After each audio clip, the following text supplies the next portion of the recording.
On va faire un survol rapide d'une deuxième application de la différentielle, qui est une application un peu archaïque avec les outils technologiques que nous avons aujourd'hui. Quoiqu'il faut quand même la connaître pour pouvoir programmer ces outils informatiques.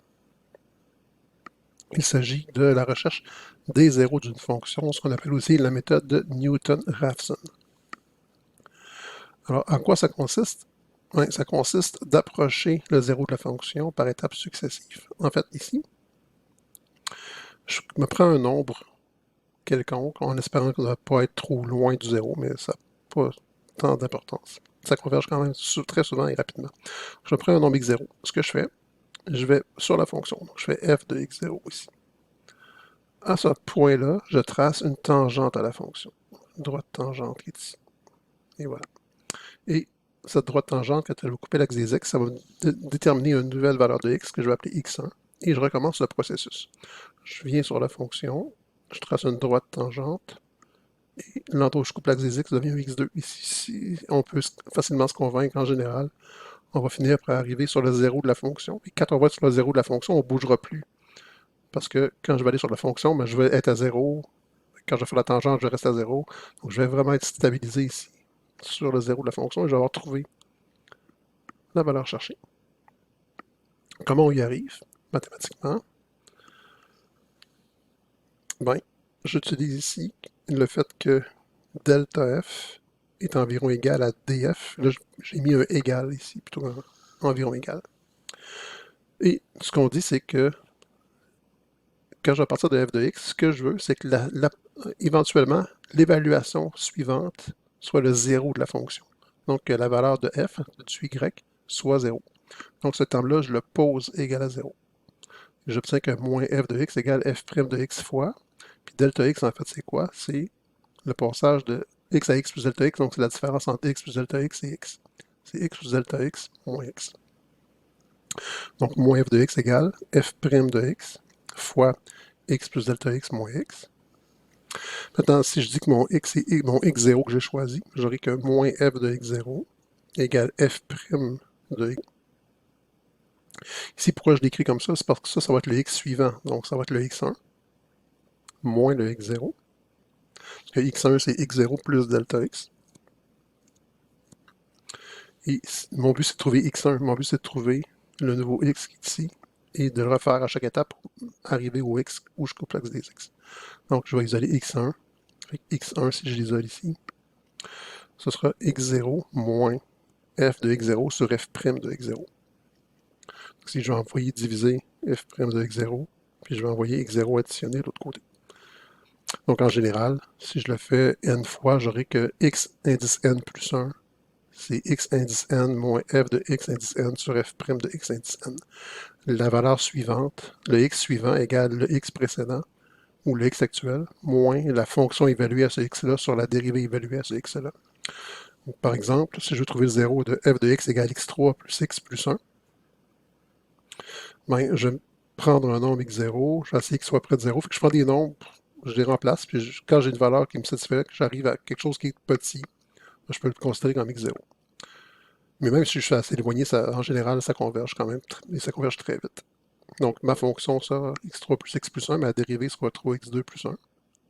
Et j'ai choisi moins 1 comme départ. Donc, x0 va être égal à moins 1. Ça veut dire que x1, ce sera x0 moins f de x0 sur f' de x0.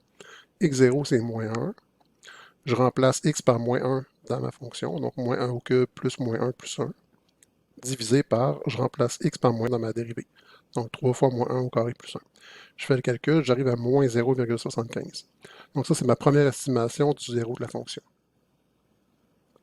Mais si je remplace dans f, je n'obtiendrai pas 0. Donc, ce n'est pas le vrai 0. Je continue. Je refais la démarche. Donc, x2, ce sera x1 moins f de x1 sur f' de x1. Donc, je prends la même formule, mais au lieu de remplacer les x par moins 1, je remplace les x par moins 0,75. Et là, j'arrive à moins 0,686046511. Je refais l'étape. Même formule, mais au lieu de mettre des moins 0,75 aux valeurs de x, je mets la valeur que j'ai trouvée précédemment. Moins 0,68604651116.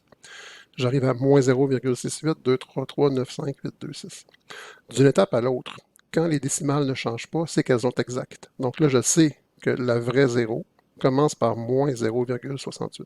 Le vrai 0 de la fonction, la vraie racine, commence par moins 0,68. Fait que nous avons deux décimales exactes. On fait une nouvelle itération. Donc, toujours la même formule, mais je remplace les x par la nouvelle valeur que j'ai obtenue. Et là, j'ai moins 0,6823278039. Et là, j'ai 4 décimales de précision. On voit que ça va très vite. En fait, c'est une convergence quadratique pour cet algorithme-là. Si je le refais, regardez le nombre de décimales exactes que j'obtiens déjà. On a 9 décimales exactes, ce qui est amplement suffisant comme estimation d'un zéro, évidemment. Et ici, je remplace dans la fonction pour ben, avec un outil technologique, ici, j'arriverais vraiment à zéro. J'aurais une puissance négative trop négative justement pour que la machine puisse faire la différence. Et ça se code très bien en passant. Donc, sur n'importe quel langage de programmation, c'est quelque chose qui est très facile à coder, en fait. On peut même faire un exemple ici en Maple. Donc, je me dis, je vais utiliser la notation fonctionnelle. Donc, à f de point égal à x, j'associe la fonction qu'on a qui est x3 plus x plus 1.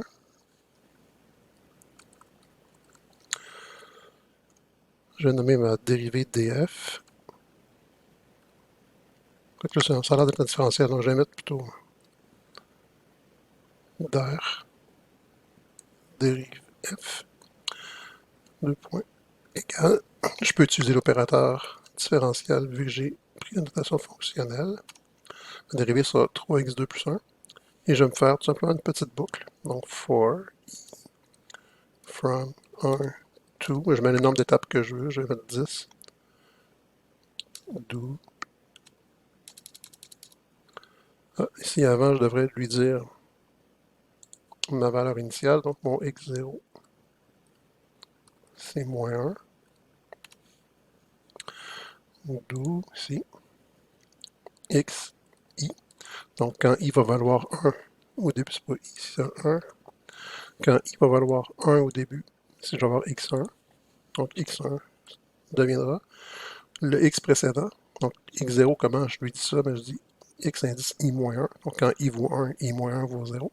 Donc, il va aller chercher la valeur de x0. Moins la fonction évaluée à ce x-là, x indice i-1, divisé par la dérivée de f, évaluée en x indice i-1, parce que j'ai x0 ici. Donc,